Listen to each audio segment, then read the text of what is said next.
ഉന്നതങ്ങളിൽ ഈശന് സ്തോത്രം, മഞ്ഞിടത്തിലെ മർത്യനു ശാന്തി. ഉന്നതങ്ങളിൽ ഈശന് സ്തോത്രം. കരോളുടെ പ്രാക്ടീസിലാന്ന് തോന്നുന്നു. ഇങ്ങനെയുണ്ട് പാട്ട്. ശരിയാണ്. പ്രാക്ടീസ് ചെയ്യാറില്ലേ? പ്രാക്ടീസ് ചെയ്യല് കുറവാ. നിങ്ങള് ബൈബിളില് സങ്കീർത്തനങ്ങളൊക്കെ വായിച്ചിട്ടില്ലേ? അപ്പൊ അതിന്റെ ഉള്ളിൽ ശരിക്കും പറഞ്ഞു കഴിഞ്ഞാൽ ദാവീദ് രാജാവ് ഒരുപാട് സങ്കീർത്തനങ്ങളൊക്കെ എഴുതി ദൈവത്തെ സ്തുതിക്കാറുണ്ട്.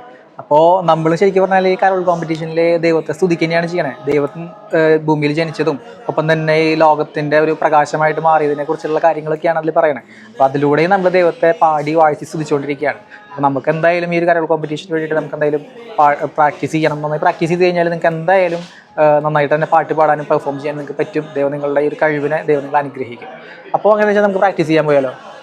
ഓക്കെ, അപ്പോൾ നമുക്ക് എന്തായാലും പ്രാക്ടീസ് ചെയ്ത് കഴിഞ്ഞാൽ നമുക്ക് പെർഫോം നന്നായിട്ട് ചെയ്യാനായിട്ട് പറ്റും. സെറ്റാക്കാം നമുക്ക്. എന്നാൽ നമുക്ക് ഈ റൂമിൽ പ്രാക്ടീസ് ഇരിക്കാം.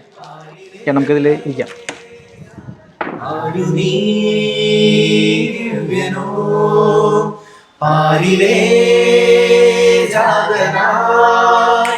അഞ്ജലി ബദ്ധരായി പാദദാ കുംഭിടാ